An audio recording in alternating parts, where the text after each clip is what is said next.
বিয়ে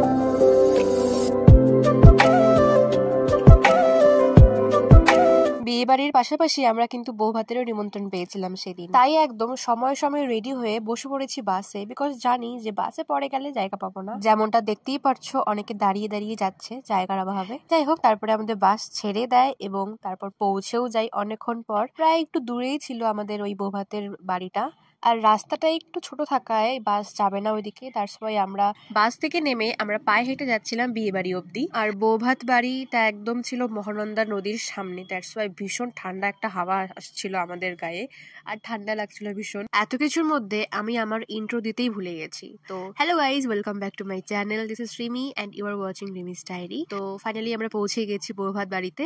আমরা কিন্তু বেশ অনেকজন গিয়েছিলাম অ্যাজ আ কন্যাযাত্রী হিসেবে। আর তারপর আমরা গিয়ে দেখি বরবুকে কেমন লাগছে একসঙ্গে। ওরা একটু ম্যাচিং কালারের কস্টিউম পরেছিল, ভীষণ দেখতে কিউট লাগছিল। তারপরে আমরা পেয়ে যাই কন্যাযাত্রীর পাওনা মানে টিফিন। আর যেহেতু চৈতি কোনো সিট পায়নি, তাই আমাকে বাইরে নিয়ে যায় বসার জন্য। আর এই যে এখানে কচুরি ছিল, মিষ্টি ছিল, সন্দেশ ছিল। তো তারপর আমরা খাওয়া দাওয়া করি টিফিনটা ভালো করে। আচ্ছা, কারা কারা আছো যারা আমার মতো একবারে একটা গোটা মিষ্টি খেয়ে নিতে পারো? আমি তো ভাই ভীষণ এক্সপার্ট এটাতে, আর অনেকবার অনেক কাণ্ড হয়েছে আমার সঙ্গে। ওটা না হয় পরে অন্য কোনো ভিডিওতে অন্য কোনো সময় বলবো। তারপরে প্রায় আমরা বেশ অনেকক্ষণ বসেছিলাম, দেন চৈতি আমার জন্য কফি নিয়ে আসে, বাট কফিটা একটু বেশি তিতা হয়ে গেছিল, তাই খেতে পারিনি। যাই হোক, তারপরে আমরা ওই দিদির রুমে গিয়েছিলাম দেখার জন্য রুমটা কিরকম। আর একটা আয়না পেলে তো ভাই প্রত্যেকটা মেয়ের একটা আলাদাই থাকা অবসেশন আয়নার সঙ্গে, আমিও তার ব্যতিক্রম নই। আর তারপরে আমরা গিয়েছিলাম নাচ দেখতে। আমারও ভীষণ নাচ করার ইচ্ছে হচ্ছিল, বাট আমার তেমন কোনো পার্টনার নেই যার সঙ্গে আমি নাচ করব। আর চৈতি ভীষণ লজ্জা পাচ্ছিল। তারপরে এমনি বসে আছি, আমি বুঝতে পারছিলাম না গাইজ, ভীষণ বোর ফিল হচ্ছিল। আর এদিকে নাচ দেখছিলাম সবার।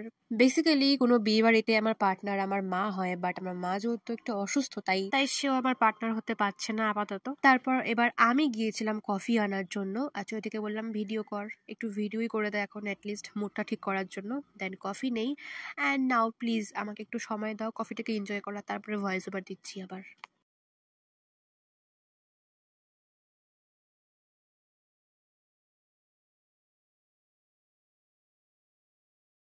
এতক্ষণ ধরে আমার ভিডিওটা দেখছো, নিশ্চয়ই হাঁপিয়ে গেছো, তাই একটু কফিটা তোমরাও টেস্ট করো। তারপর এবার আমরা চলে যাই খাওয়ার জন্য।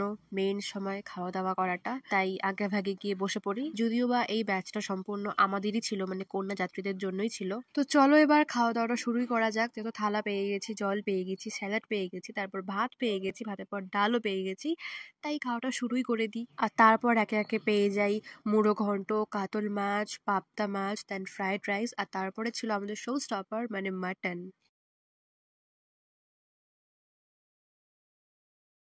আমি যে কত পরিমাণের অলস বিশ্বাস করবে না গাইস, ভিডিওটা লিটারেলি জানুয়ারি মাসে, আর আমি আপলোড করছি আজকে বোধহয় মে মাসে আপলোড করছি। যাই হোক, তারপরে আমার চাটনি মিষ্টি সব কিছু ভালো মতো খেয়ে চলে গেছি বাইরে হাত ধুতে।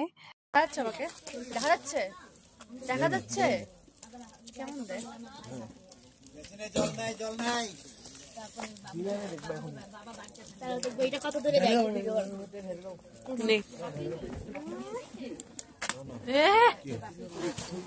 कहाँ गया उससे ढूंढो। বাসে গাইস এখন অব্দি কেউ আসেনি, এখন বসলাম, জায়গা আছে সামনে, বাট আমি এখানে বসেছি, ওখানে সব গল্প হচ্ছে আর আমরা এখানে বসে বসে ব্লগ করছি। তারপর সবাই চলে আসে বাসে, দেন সবাই বসে পড়ি আর রওনাও দিয়ে দিই বাড়ির জন্য। তো ফাইনালি বাড়িতে পৌঁছেও যাই। তো চলো ভিডিওটা এন্ড করছি এখানে, দেখা হচ্ছে অন্য কোনো ভ্লগে। তো bye bye, and don't forget to subscribe and follow my page and channel guys. Tata, see you in the next vlog.